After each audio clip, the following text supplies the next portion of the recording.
안녕하십니까. 박훈탁TV입니다. 손자병법의 달인 트럼프가 중국을 문지를 것입니다. 손자병법의 저자 손자는 위대한 승리는 전쟁을 요구하지 않는다고 썼습니다. 중국이 전쟁을 하지 않고 미국을 접수하고 있습니다. 그러나 중국은 2025년부터 트럼프 손바닥에서 운명의 날을 기다리게 될 것입니다. 방송 전에 한 말씀 드리겠습니다. 여러분들 잘 아시다시피 제가 해임 취소 행정소송 진행하고 있습니다. 광주에 제기한 터무니없는 손해배상 청구 소송도 준비하고 있습니다. 제가 굉장히 힘듭니다. 여기 후원 계좌 있습니다. 자율 구독료 내는 셈 치고 좀 도와주시기를 간곡하게 부탁드리겠습니다. 위험한 화학물질을 실은 또 다른 열차가 이번에는 미시간에서 탈선했습니다.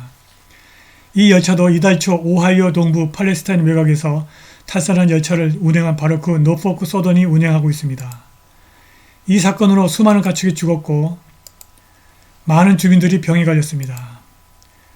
데비 딘젤 민주당 미시간 하원 의원은 탈선 사실을 확인하는 성명을 발표하고 이 열차에서도 위험한 물질이 있다고 말했습니다. 현재 위험물이 유출된 사실을 아는 사람은 아무도 없고 위험물을 실은 차량은 세워져서 치우고 있으며 환경보호청이 국민의 안전을 위해서 조치를 취하고 있다고 덧붙였습니다. 이번 주 초에는 애리조나에서 질산을 실은 트럭이 갑자기 통제력을 잃고 전복되어 위험한 내용물들이 도로 전체로 쏟아졌습니다. 대응팀이 현장에 도착했을 때 그들은 유독성 산의 압도적인 냄새에 직면했습니다.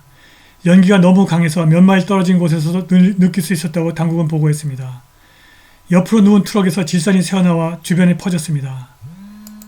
한 달 전 일리노이주의 화학공장에서 누출이 발생해서 공장과 인근 주민들이 유독성 화학물질 세례를 받았습니다. 짧은 기간에 이렇게 유사한 사건이 발생하자 일부 분석가들은 미국이 공격을 받고 있다고 믿게 되었습니다. DC 드레이노입니다. Food plants are burning down. Baby formula storages nationwide. Thousands of flights regularly cancelled. Millions of chickens sick and slaughtered. And now water from Ohio down to the Gulf may end up contaminated. No way this all just happens. It's intentional. 카일 베커입니다. 3 train derailment in just 1 week. This comes amid reports of pipeline leaks, chicken facilities on fire, and multiple UFO sightings. What is going on? 작년부터 미국 전역에 산재한 수십 개의 식품 가공 공장 화재가 발생한 데 이어 유독성 화학물질을 운반하는 열차와 트럭이 연이어 사고를 내고 있습니다. 그런데 이것이 위대한 승리는 전쟁을 요구하지 않는다는 손자병법의 원칙을 따르는 중국 공산당의 전략이라는 분석이 있습니다. 중국 공산당의 목표는 50년대 마오쩌둥 때부터 중국이 다시 한번 지구상에서 가장 강하고 강력한 국가가 되는 것입니다. 또는 현재 중국 공산당 최고 지도자 시진핑이 말했듯이 중국이 지금 세계의 중심 무대에 진입하고 있습니다. 그런데 이 글로벌 패권은 본질적으로 제로섬입니다. 글로벌 패권은 단 한 개이며 두 개는 있을 수 없습니다. 따라서 중국 공산당은 먼저 현재 패권을 차지하고 있는 미국을 주도적 위치에서 몰아내고 중국의 선호도를 반영하도록 세계 질서를 재조정해야 합니다. 이러한 목표를 달성하기 위해서 중국 공산당은 지난 2500년의 역사에서 중국의 전략에 큰 영향력을 발휘해온 손자병법의 교리를 따르고 있습니다. 손자의 기본 원칙들 중 하나는 위대한 승리는 전쟁을 요구하지 않는다는 것입니다. 서구의 장군들은 단 한 번의 결정적 전쟁에서 역사를 결정하려고 하지만 중국 공산당과 같은 손자의 제자들은 결과가 이미 결정되었기 때문에 전쟁 자체가 불필요해지는 지배적인 전략적 위치를 달성하려고 합니다.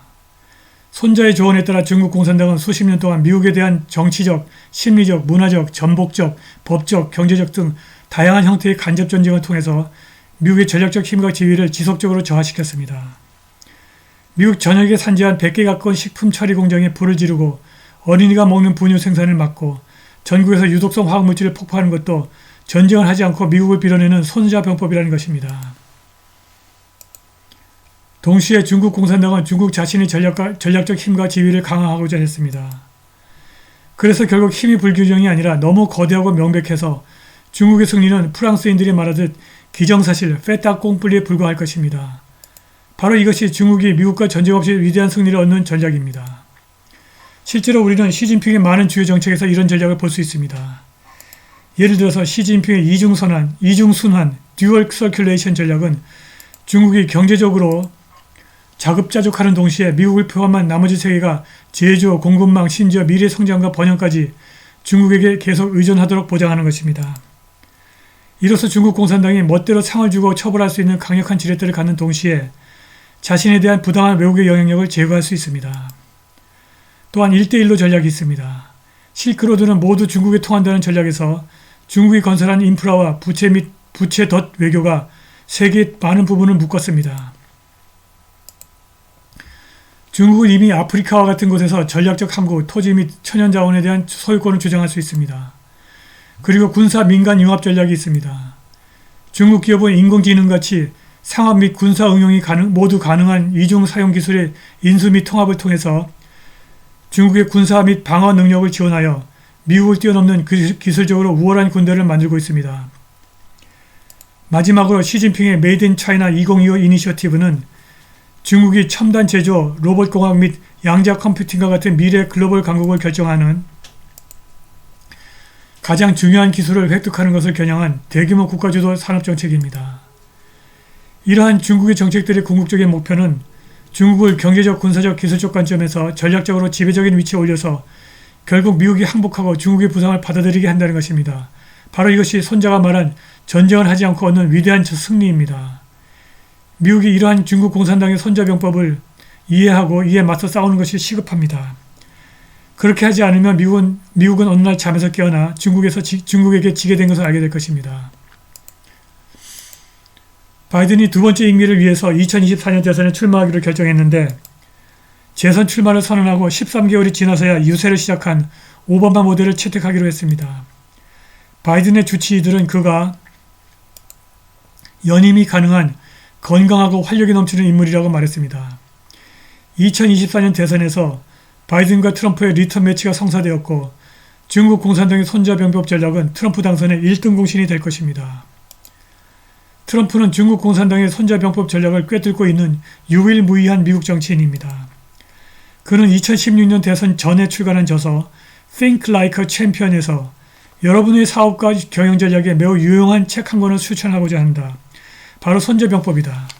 기원전 6세기에 쓰인 이 병법에 관한 책이지만 수십 세기 동안 수많은 지도자들에게 영향을 미쳤다.